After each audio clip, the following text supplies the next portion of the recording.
Di nama Tuhan, ya, saya ucapkan selamat datang pada Ibu Sian dan keluarga dari Banyuwangi. Ya, ini mungkin sekalian mudik, ya, liburan, anak sekolah, dan beribadah bersama-sama kita. Saya ucapkan selamat datang kepada saudara Glory dan teman-temannya. Ya. Ini mahasiswa yang KKN di tempat ini, tapi dari Jogja, ya, tempat yang jauh. Di nama Tuhan selamat beribadah kepada Tuhan, ya. Di nama Tuhan, sore malam hari ini saya akan menyampaikan kebenaran firman Tuhan tentang penyertaan Tuhan atau hidup yang disertai Tuhan. Hidup yang disertai Tuhan. Saya percaya ini merupakan satu kerinduan setiap kita, anak-anak Tuhan, orang-orang yang percaya kepada Tuhan Yesus. Dia pasti, saya juga, saudara juga memiliki satu kerinduan untuk hidupnya selalu disertai oleh Tuhan. Amin, saudara. Di nama Tuhan, saya akan membacakan ayat firman Tuhan dulu di dalam Yesaya pasal 43 ayat yang pertama sampai yang kelima bagian A. Saya bacakan demikian firman Tuhan. Tetapi sekarang beginilah firman Tuhan yang menciptakan engkau, hai Yakub, yang membentuk engkau, hai Israel. Janganlah takut, sebab aku telah menebus engkau. Aku telah memanggil engkau dengan namamu. Engkau ini kepunyaanku. Apabila engkau menyeberang melalui air, aku akan menyertai engkau. Atau melalui sungai-sungai, engkau tidak akan dihanyutkan. Apabila engkau berjalan melalui api, engkau tidak akan dihanguskan, dan nyala api tidak akan membakar engkau. Sebab akulah Tuhan Allahmu, yang Maha Kudus Allah Israel, Juru Selamatmu.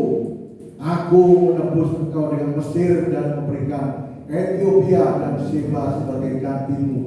Oleh karena engkau berharga di mataku dan mulia, aku ini mengasihi kau, maka aku memberikan manusia sebagai gantimu dan bangsa-bangsa sebagai ganti nyawamu.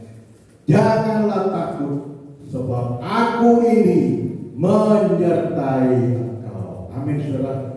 Di nama Tuhan, ayat firman Tuhan yang sungguh sangat luar biasa. Ya. Ayat firman Tuhan disampaikan oleh Nabi Yesaya kepada bangsa Israel yang saat itu dalam pembuangan di negeri Babel. Jadi saat itu bangsa Israel selama 70 tahun ditawan di negeri Babel. Karena apa? Karena mereka berdosa kepada Tuhan. Karena mereka memberontak kepada Tuhan. Meskipun mereka sebagai umat pilihan Tuhan, bangsa pilihan Tuhan, tapi kalau mereka memberontak tidak taat kepada Tuhan, diserahkan kepada musuh-musuhnya. Ini satu pelajaran bagi kita sebagai umat pilihan Tuhan, Israel secara rohani.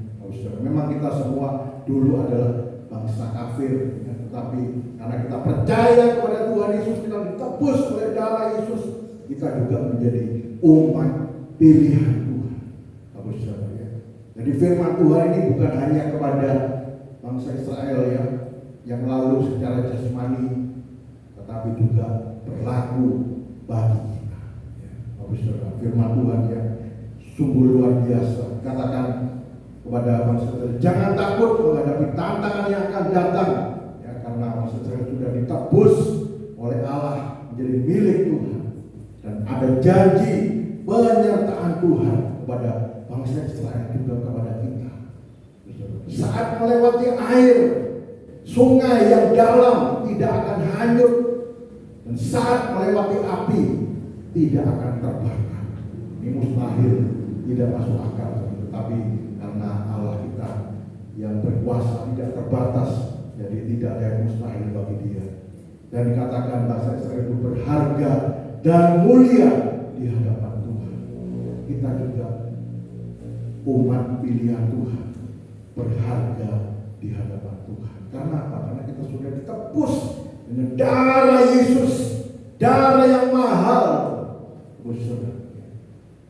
Kalau berharga di mata Tuhan. Jadi jangan sampai ada di antara kita yang mengatakan, oh hidupku ini sudah gagal, hidupku ini sia-sia. Tidak ada artinya, saudara. Berarti di hadapan Tuhan. Meskipun kita mungkin jatuh dalam dosa, jatuh dalam kesalahan, kita pernah gagal. Tapi kalau kita mau bertobat, minta ampun kepada Tuhan, datang kepada Tuhan, Tuhan pasti akan menerima kita. Karena kita itu berharga di mata Tuhan dan mulia di mata Tuhan. Dan katakan di sini, bangsa Israel itu dikasihi oleh Tuhan. Demikian juga Tuhan Yesus juga mengasihi kita sampai Dia rela berkorban, menyerahkan nyawanya untuk menebus setiap dosa-dosa kita. Jadi setiap hidup kita itu dikasihi oleh Tuhan. Saudara, puji nama Tuhan. Ya, saat ini kita hidup di akhir zaman. Saudara, kita sudah hidup di hari-hari terakhir. Akhir zaman itu artinya apa, saudara? Artinya hari-hari menjelang kedatangan Tuhan Yesus. Kita melihat banyak tanda-tanda yang terjadi, banyak tantangan kesukaran yang terjadi pada hari-hari akhir zaman ini. Di dalam surat 2 Timotius 3:1 dikatakan, pada hari-hari terakhir akan datang masa yang sukar. Ini nubuat firman Tuhan. Tuhan Yesus juga sudah menjelaskan akhir zaman akan terjadi banyak bencana, peperangan, banyak musibah terjadi, kegoncangan dalam dunia itu merupakan tanda-tanda kedatangan Tuhan Yesus yang tidak lama lagi. Bencana alam ya seringkali banyak terjadi pada hari-hari ini. Yang terakhir ini di Venezuela yang terjadi gempa. Gempanya bukan satu, kembar gempanya. Jadi gempa yang pertama 7,2 skala Richter, kemudian 39 detik, kemudian detik, saudara. Terjadi gempa yang kedua lebih dahsyat 7,5, sehingga banyak bangunan yang hancur, banyak korban jiwa, kira-kira 100.000 lebih. Bisa terjadi gempa di Venezuela. Saudara, di negara kita Indonesia juga, yang menurut penelitian negara kita itu dilewati oleh ring of fire, ya, cincin api. Artinya ada patahan-patahan, lempeng-lempeng yang ada di bumi kita Indonesia ini. Dan masih banyak gunung-gunung berapi yang aktif, yang siap untuk meletus. Saudara, jadi banyak bencana-bencana akan terjadi juga di negara kita. Saudara, ini merupakan tanda akhir zaman. Kejahatan juga meningkat begitu drastis. Saudara, oh ya saya lupa, di Eropa juga saat ini terjadi gelombang panas. Seperti di Prancis, ya, gelombang panas ini sampai 40 derajat lebih, ya. Jadi orang-orang bingung cari supaya bisa tidak kena dampak panas udara ini, ya. Mereka cari air mancur, cari AC, cari kipas angin. Jadi kipas angin di toko-toko itu diserbu semua, habis stoknya. Bingung semua. Mereka cari air supaya tidak kepanasan. Banyak yang jadi korban, mati kepanasan juga kena gelombang panas ini. Itu yang terjadi hari-hari ini. Saudara, juga kejahatan meningkat begitu drastis, begitu tajam meningkat. Jadi manusia tidak lagi berkepribadian manusia lagi, sadis, kejam dalam sesamanya. Berita yang baru-baru ini, ya, ada seorang wanita disekap oleh pacarnya sendiri selama 3 tahun. Biasanya masa pacaran itu kan masa-masa bahagia, ya. Wah, ya begitu cintanya menggebu-gebu. Ini malah disiksa, dianiaya sampai matanya buta, ya bibirnya ini sobek. Wah, untung masih selamat. Akhirnya bisa ditemukan, pelakunya bisa ditangkap. Kejam, akhir zaman. Begal juga merajalela, ya. Sepeda motornya dirampas, orangnya masih dilukai dengan senjata tajam. Ini kejahatan meningkat. api menjadi dingin. Bapak Saudara, juga peperangan yang terjadi hari-hari ini. Bapak Saudara, ini merupakan tantangan kesukaran yang akan kita hadapi dan sedang kita hadapi pada hari-hari terakhir menjelang kedatangan Tuhan Yesus. Bapak Saudara, kita sebagai orang yang percaya kepada Tuhan, kita tidak dapat menghadapi kesukaran tantangan akhir zaman ini dengan kekuatan kita sendiri sebagai manusia, pikiran kita sendiri sebagai manusia yang terbatas. Banyak orang-orang di dunia, orang mereka yang belum percaya kepada Tuhan, mereka menjadi stres, putus asa menghadapi tantangan dalam dunia ini. Oleh sebab itu kita memerlukan penyertaan Tuhan. Kita harus mengandalkan Tuhan kita yang hidup, yang berkuasa itu. Itu kuasanya tidak terbatas. Kalau kita mengandalkan penyertaan Tuhan, kalau hidup kita disertai Tuhan, pasti ada hasil yang luar biasa. Hidup kita pasti berbeda dengan orang-orang dunia yang tidak percaya kepada Tuhan. Mereka boleh stres, putus asa, tapi hidup kita bisa mengalami penyertaan Tuhan, dan kita akan mendapatkan hasil yang luar biasa karena hidup kita disertai oleh Tuhan yang hidup, yang berkuasa, yang kuasanya tidak terbatas. Apa saja hasil penyertaan Tuhan itu dalam kehidupan kita? Atau dengan kata lain, kalau orang itu hidupnya disertai oleh Tuhan, apa dampaknya? Yang pertama, orang yang disertai Tuhan itu akan mengalami hal-hal yang ajaib, yang luar biasa, atau dengan kata lain supranatural, di luar akal pikiran manusia. Sesuai dengan firman Tuhan tadi, Yesaya 4 ayat 2 dikatakan, apabila engkau menyeberang melalui air, aku akan menyertai engkau, atau melalui sungai-sungai, engkau tidak akan dihanyutkan. Apabila engkau berjalan melalui api, engkau tidak akan dihanguskan, dan nyala api tidak akan membakar engkau. Luar biasa. Penyertaan Tuhan itu membuat hidup kita itu mengalami hal-hal yang ajaib, hal-hal yang luar biasa, yaitu pertolongan Tuhan, perlindungan Tuhan yang luar biasa. Saya berikan contoh seperti bangsa Israel waktu mereka dikejar-kejar oleh tentara Mesir dan mereka tiba di depan Laut Merah, laut kosong, tidak ada jalan lagi.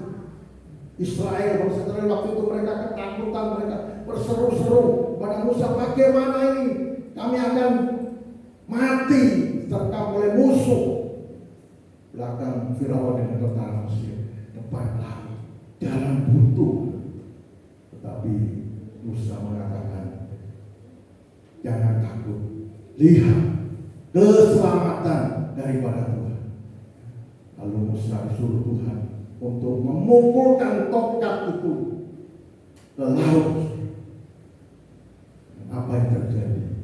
Laut itu terbelah menjadi dua. Ada daratan yang kering, dan orang bangsa Israel bisa lewat di tengah-tengahnya. Karena lautnya sudah terbelah, jadi mereka tidak hanyut oleh laut, oleh air. Ini ayat firman Tuhan digenap. Air itu tidak akan menghanyutkan. Dan waktu bangsa Israel sudah keluar dari Laut Merah, dan Firaun dengan tentara yang mereka mengejar sampai di tengah-tengah. Kemudian Musa kembali membuka tongkat, dan laut itu kembali lagi, mengalir kembali. Ya, karena laut itu dalam, jadi Firaun dan tentara Mesir itu tenggelam di dalam laut, binasa di dalam laut. Saudara, luar biasa. Sampai ada orang yang menirukan. Saya pernah lihat, nggak tahu ini hamba Tuhan, orang Kristen atau gimana di luar pulau. Dia juga bawa tongkat dari pantai ke hampir ke tengah laut, ombaknya besar. Lalu dia juga seperti Musa dipukul lautnya, saudara. Apa yang terjadi, saudara?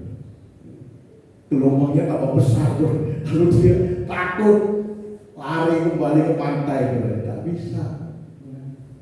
Kalau memang bukan kehendak Tuhan, bukan untuk menyelamatkan seseorang, ya tidak bisa terbelah. Itu kehendak manusia, tidak bisa. Tapi kalau kehendak Tuhan, ya, meskipun jalan buntu, Tuhan sanggup membukakan jalan. Luar biasa. Jadi air ini menceritakan apa? Kesukaran, tantangan yang kita hadapi. Walaupun kita menghadapi jalan buntu, Tuhan, kalau kita disertai Tuhan, akan terjadi hal-hal yang ajaib. Pertolongan yang ajaib dari Tuhan akan terjadi dalam kehidupan kita. Kita melihat contoh lagi, ya, Sadrak, Mesak, dan Abednego, seorang yang percaya setia kepada Tuhan. Mereka disuruh menyembah patung Nebukadnezar, tapi mereka memilih tetap taat setia kepada Tuhan. Tidak mau menyembah pada patung, dewa-dewa, ilah-ilah yang lain, hanya menyembah kepada Tuhan Allah Israel. Dan saat itu mereka harus dimasukkan ke dalam dapur api. Dan saat mereka dimasukkan 3 orang, dan waktu mereka dimasukkan, al-bujurnya, saudara, yang memasukkan itu kan dari luar, saudara, agak jauh. Itu mati, gosong, terbakar. Tetapi 3 orang, Sadrak, Mesak, Abednego, waktu mereka dilemparkan, tidak terbakar sama sekali. Kenapa? Waktu Raja Nebukadnezar melihat, tadi 3 orang, sekarang kok ada 4 orang. Yang satu rupanya seperti dewa. Siapa itu? Tuhan Yesus sendiri. Mengapa mereka tidak bisa terbakar meskipun melalui api? Karena mereka disertai oleh Tuhan. Api ini menceritakan apa, saudara? Tantangan, ujian bagi kita sebagai orang percaya, sebagai gereja Tuhan. Kita menghadapi tantangan akhir zaman. Banyak kesukaran terjadi, banyak kekacauan dalam dunia ini, banyak terjadi peperangan, bencana apapun. Tapi kalau kita disertai oleh Tuhan, Tuhan sanggup melindungi kita. Tuhan sanggup meluputkan kita dari segala bencana yang terjadi dalam dunia ini. Amin, saudara. Luar biasa. Ya. Kalau memang, ya, umur kita masih ada, ya, masih diberi panjang umur, saudara. Kenapa kok Pak Pendeta, mungkin ada yang tanya, loh, orang itu kok bisa meninggal, Pak Pendeta, kena bencana? Ya, karena sudah waktunya, sudah umurnya. Tapi kalau masih Tuhan memberikan panjang umur, Tuhan pasti sanggup menyelamatkan kita. Tuhan sanggup melindungi kita. Meskipun kita melalui api, artinya tantangan, kesukaran pada akhir zaman ini, ujian pada akhir zaman, kita pasti bisa lolos, ya, karena hidup kita disertai oleh Tuhan. Yang kedua, hasil penyertaan Tuhan. Orang yang disertai Tuhan itu akan menang atas segala masalah yang dihadapi. 1 Samuel 17 ayat 37 ini cerita tentang Daud. Ya. Pula kata Daud, Tuhan yang telah melepaskan aku dari cakar singa dan dari cakar beruang, Dia juga akan melepaskan aku dari tangan orang Filistin itu. Kata Saul kepada Daud, pergilah, Tuhan menyertai engkau. Kenapa Daud ini selalu menang? Waktu dia mengembalakan domba, hanya 2-3 ekor, saudara, tapi Daud ini setia mengembalakan dombanya. Dan waktu domba itu diserang oleh singa, saudara, ya. Kalau saya biarkan dombanya, saya lari aja daripada diterkam sama singa, saudara. Tapi Daud ini, dia melawan singa itu, katanya dipegang janggutnya, dipukul, lalu bersinganya lari. Datang beruang, dipukul dengan tongkat. Ya Daud, kalau pakai senapan ya pasti lari beruang. Ini cuma pakai tongkat. Kenapa Daud bisa menang? Karena dia disertai oleh Tuhan. Dan waktu menghadapi Goliat, Daud ini seorang yang kecil, pemuda yang ingusan, tidak pernah latihan perang, tidak bisa. Ya waktu sama Saul disuruh pakai baju perangnya aja nggak kuat, ya. Berat baju perangnya, apalagi disuruh pegang pedangnya nggak bisa. Tetapi Daud hanya pakai ketopil, dia bisa mengalahkan Goliat. Mengapa? Karena disertai oleh Tuhan. Demikian juga dalam hidup kita mungkin menghadapi masalah dalam keluarga, dalam pekerjaan, mungkin dalam sekolah, mungkin dalam pelayanan. Kalau hidup kita disertai itu, pasti kita akan menang menghadapi segala masalah dalam hidup kita. Seperti Daud, meskipun masalah kita seperti Goliat begitu besar, rasanya gak mampu pikirannya memikirkan masalah kita begitu berat. Tapi kalau hidup kita disertai Tuhan, kita sanggup menghadapi setiap masalah dan kita pasti akan mengalami kemenangan demi kemenangan. Amin. Karena kita disertai Tuhan, kita tidak sendirian. Kalau sendirian menghadapi masalah, kadang-kadang pikiran mumet, ya, nggak mampu rasanya, bisa stres, putus asa, ya. Masalah satu belum selesai, datang lagi masalah lagi. Masalah yang kedua belum selesai, datang lagi masalah yang ketiga, bertumpuk-tumpuk. Tapi kalau kita disertai Tuhan, Tuhan Yesus itu ajaib, berkuasa, hidup, tidak terbatas kuasa, sanggup menolong kehidupan kita. Juga saat kita menghadapi mungkin musuh-musuh, ya, kuasa-kuasa kegelapan, ya. Iblis itu yang senantiasa mau berusaha untuk menjatuhkan kita, mau menyerang keluarga kita, mau menyerang pekerjaan kita, mau menyerang sekolah kita, mungkin pelayanan kita. Kalau hidup kita disertai Tuhan, kita bisa menang menghadapi kuasa-kuasa kegelapan itu. Jangan pakai kekuatan kita sendiri, kemampuan kita sendiri sebagai manusia yang terbaik, tapi kita pakai kuasa Tuhan dengan doa, berserah kepada Tuhan, pakai otoritas kuasa dari Tuhan. Katakan firman Tuhan, tunduklah kepada Allah dan lawanlah iblis, maka ia akan lari daripada. Ini yang kedua, orang disertai Tuhan itu akan senantiasa menang menghadapi setiap masalah. Yang ketiga, orang disertai Tuhan itu akan berhasil diberkati Tuhan dan menjadi berkat.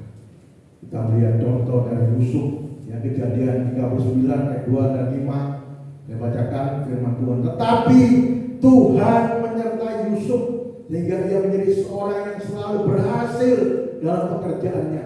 Maka tinggallah ia di rumah tuannya, orang Mesir itu, sejak ia memberikan kuasa dalam rumahnya dan atas segala miliknya pada Yusuf. Tuhan memberkati rumah orang Mesir itu karena Yusuf, sehingga berkat Tuhan ada atas segala miliknya, baik yang di rumah maupun yang di ladang.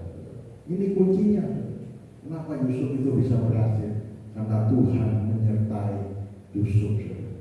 Kita lihat Yusuf ini hidupnya sebelumnya gagal.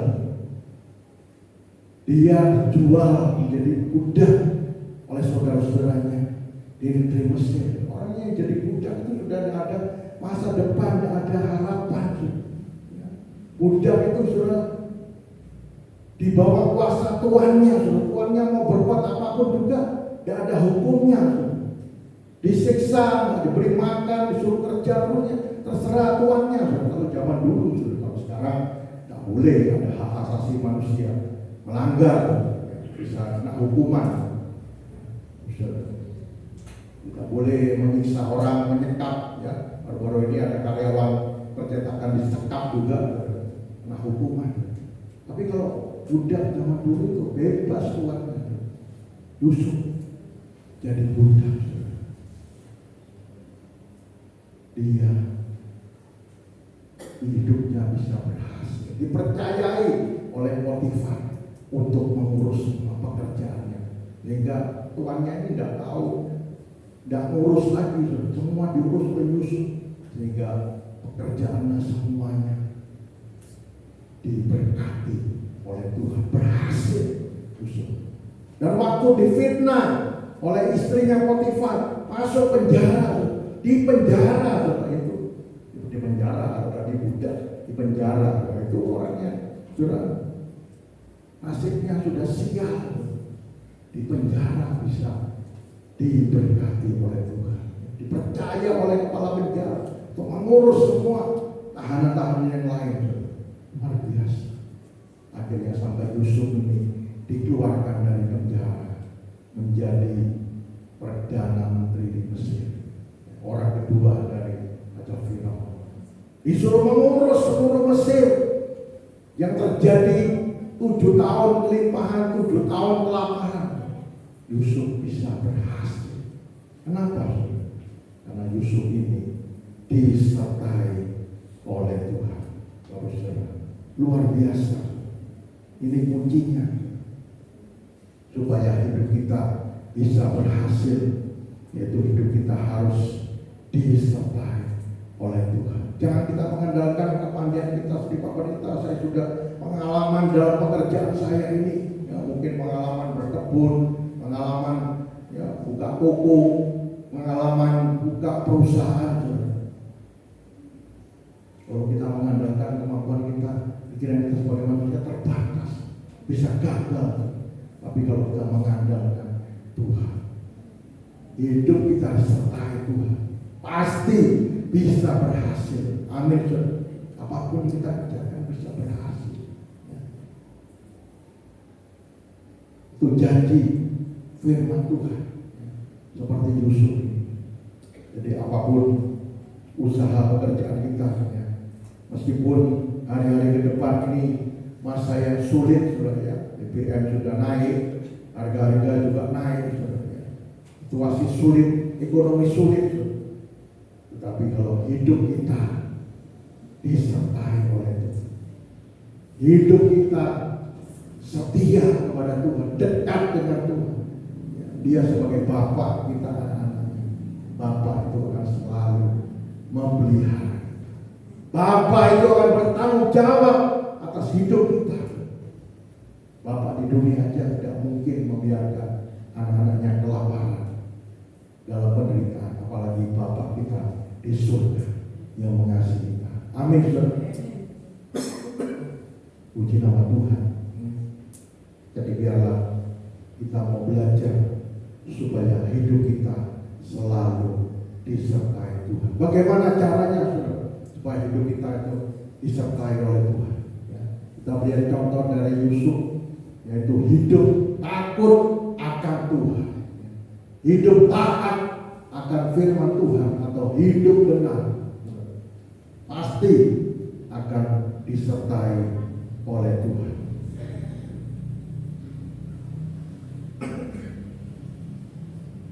Kita melihat contoh Yusuf ini, waktu dia menjadi orang kepercayaan Potifar.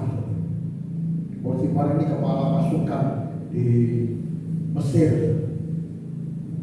pejabat tinggi. Dan waktu itu Yusuf digoda oleh tante Potifar, istrinya Potifar. Diajak untuk selingkuh, diajak untuk berbuat zina. Tetapi apa yang dikatakan oleh Yusuf? Memang tuanku sudah mempercayakan semua pekerjaan, semua hal di dalam rumahnya, mempercayakan kepadaku untuk mengelola. Hanya satu yang tidak boleh disentuh, yaitu kamu, karena kamu istrinya. Bagaimana saya bisa berbuat hal yang jahat ini, berbuat dosa kepada Allah? Yusuf ini seorang yang takut akan Tuhan. Hingga hidupnya terus disertai oleh Tuhan, terus naik dari budak ya, menjadi tahanan, kemudian akhirnya menjadi perdana menteri di Mesir. Takut akan Tuhan, pasti akan disertai oleh Tuhan.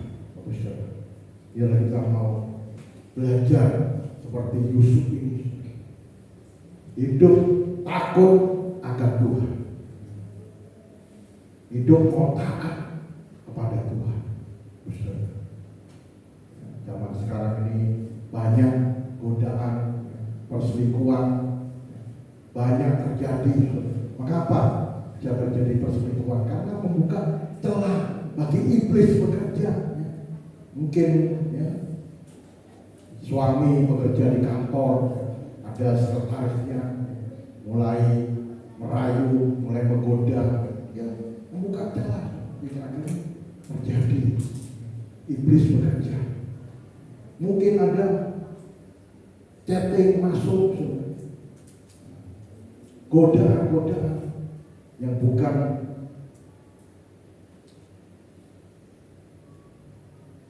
ya, saudara, ya, mungkin juga orang lain, lain jenis, mulai merayu. Ya, kalau kita buka celah, kita melayani itu artinya membuka celah pada iblis untuk bekerja.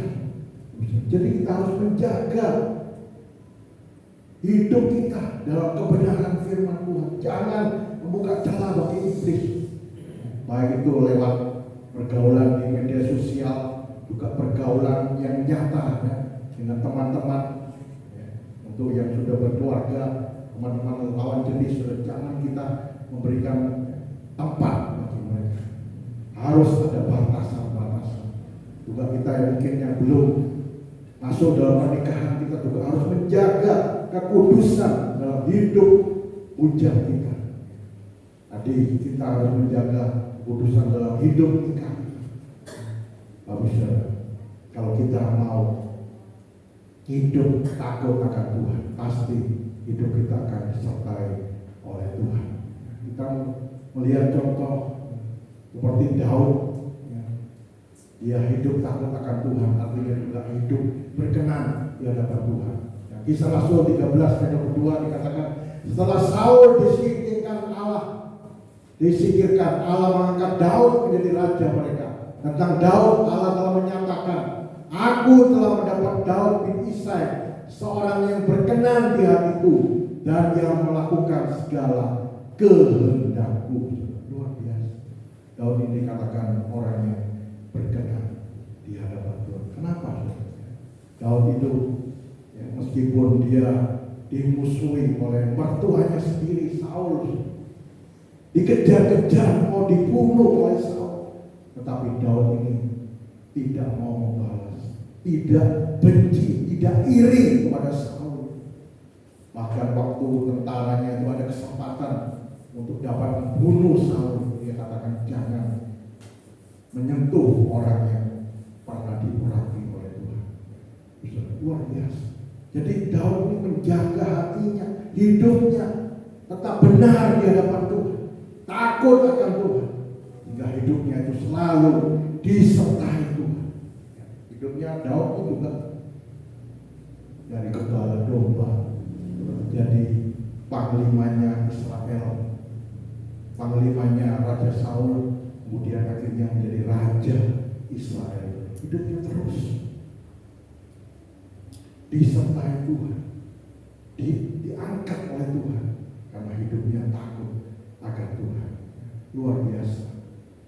Yang kedua, bagaimana kita supaya hidupnya disertai Tuhan, yaitu hidup percaya sepenuh kepada Tuhan.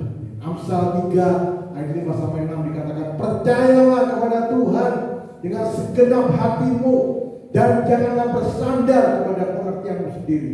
Akuilah dia dalam segala lakumu, maka ia akan meluruskan jalanmu. Tuhan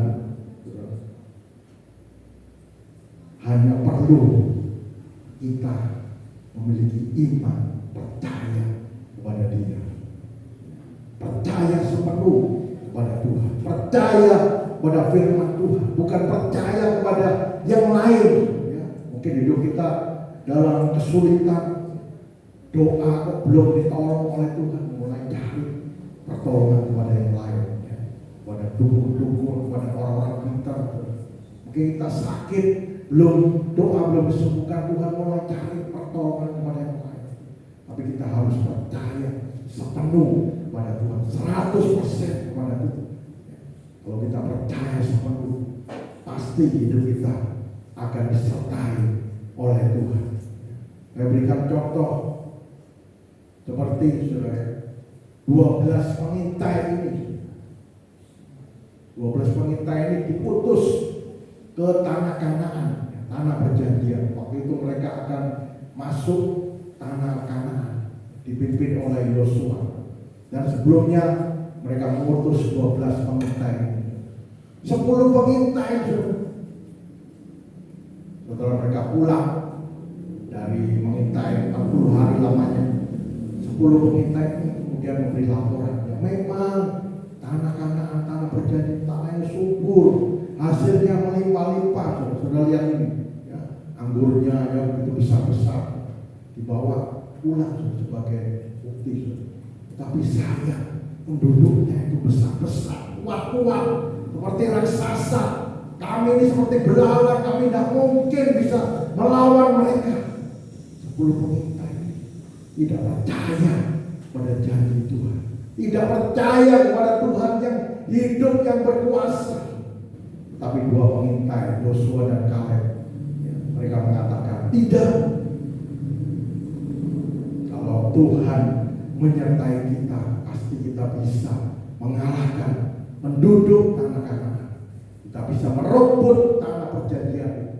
Kita lihat, akhirnya 10 pengintai ini tidak bisa masuk tanah Kanaan. Hanya 2 orang, Yosua dan Kaleb. Karena mereka percaya sepenuh pada Tuhan. Sebab itu kita sebagai anak-anak Tuhan, sebagai orang yang percaya, disebut orang percaya, kita harus sungguh-sungguh percaya kepada Tuhan, percaya kepada firman Tuhan, sehingga kita bisa mengalami janji-janji firman Tuhan, janji pertolongan, janji pemeliharaan Tuhan, janji berkat, semuanya itu ada dalam firman Tuhan.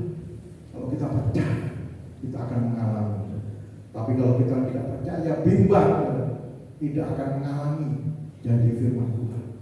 Saya bacakan dalam Yakobus pasal 1 ayat 6-7. Hendaklah ia memintanya dalam iman dan sama sekali jangan bimbang.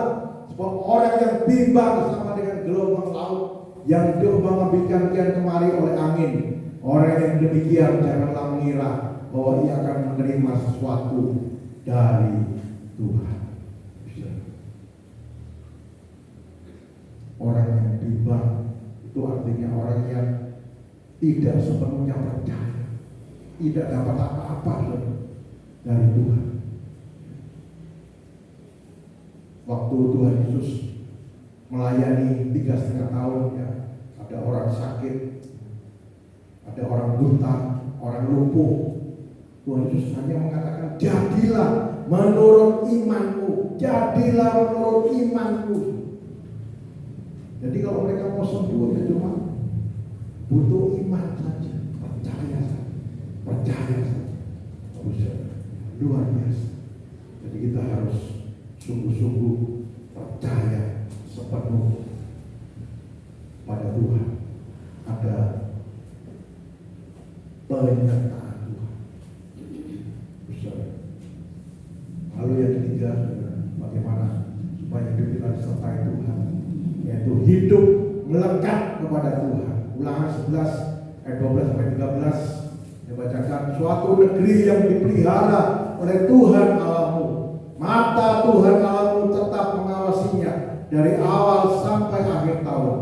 Jika kamu dengan sungguh-sungguh mendengarkan perintah yang kusampaikan kepadamu pada hari ini, sehingga kamu mengasihi Tuhan Allahmu dan beribadah kepadanya dengan segenap hatimu dan dengan segenap jiwamu.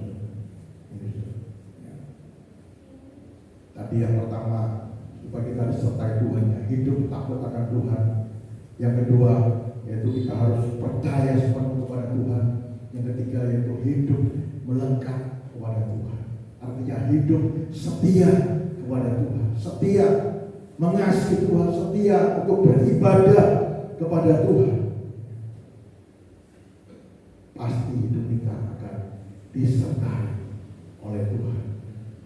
Sebab di dalam ibadah itu ada jaminan.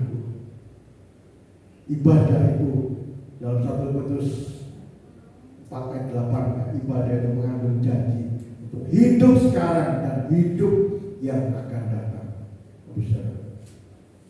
Kalau kita setia beribadah kepada Tuhan, itu tanda kita mengasihi Tuhan. Kita rindu untuk selalu memuji, menyembah Tuhan, selalu bersekutu dengan Tuhan, beribadah kepada Tuhan. Baik ibadah di gereja, juga di rumah kita bersekutu dengan Tuhan. Lihat kalau orang yang lagi pacaran, saudara ya, pasti kan ingin selalu ketemu. Kalau nggak ketemu 1 hari aja rasanya, kangen, rindu. Bagaimana kita kasih kita kepada Tuhan? Yesus sebagai kekasih jiwa kita. Kalau kita sungguh-sungguh mengasihi Dia, pasti kita rindu selalu bersekutu dengan Dia, selalu bertemu dengan Tuhan.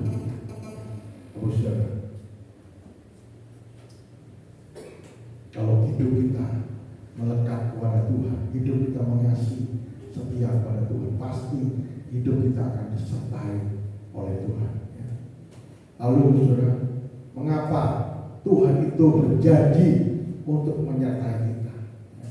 Mengapa Tuhan itu berjanji untuk selalu menyertai kita? Yesaya 43 ayat 1b dan 4 katakan, hai Israel, jangan takut, karena aku telah menebusmu, aku telah memanggilmu dengan namamu, kamu adalah milikku, karena kamu berharga dalam pandanganku dan mulia, dan aku ini mengasihimu.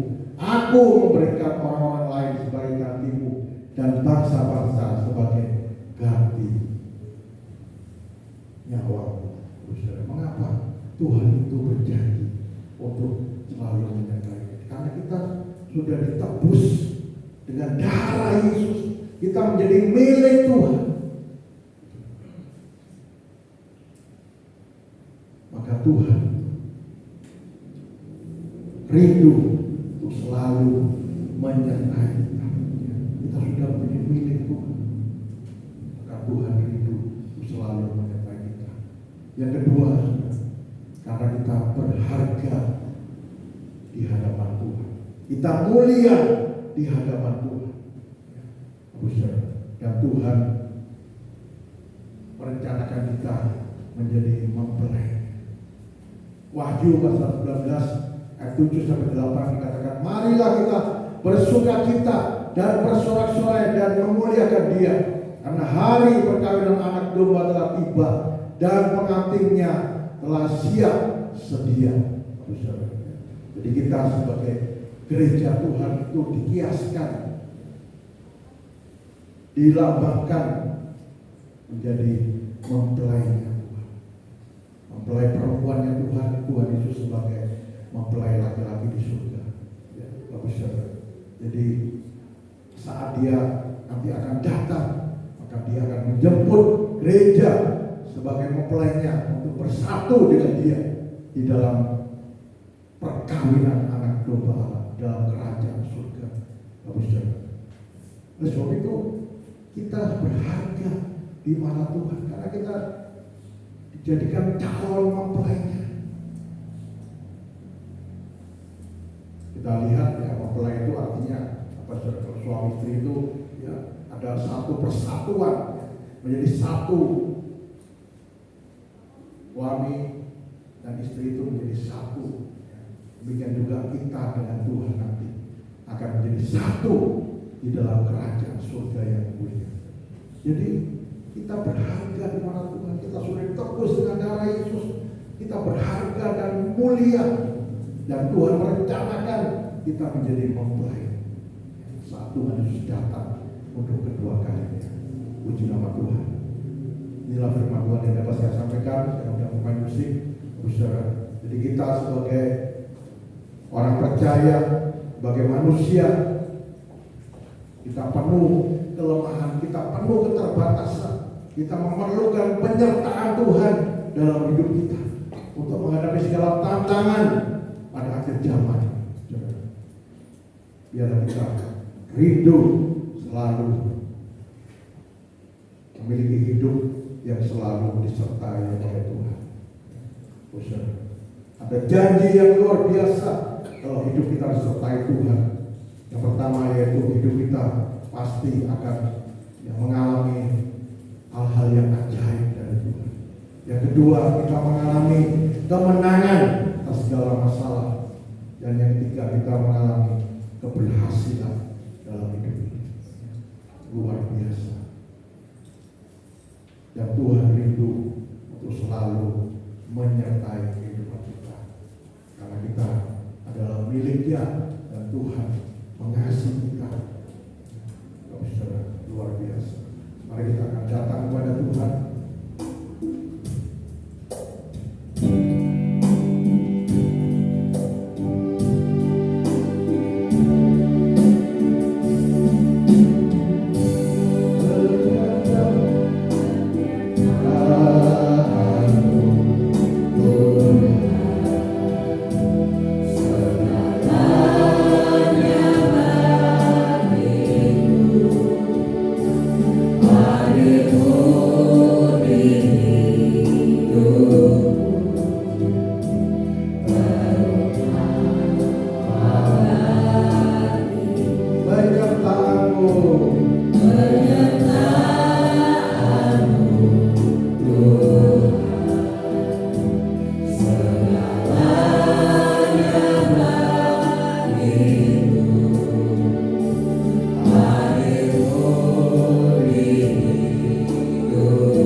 Sumber kekuatan bagiku.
kekuatan bagiku.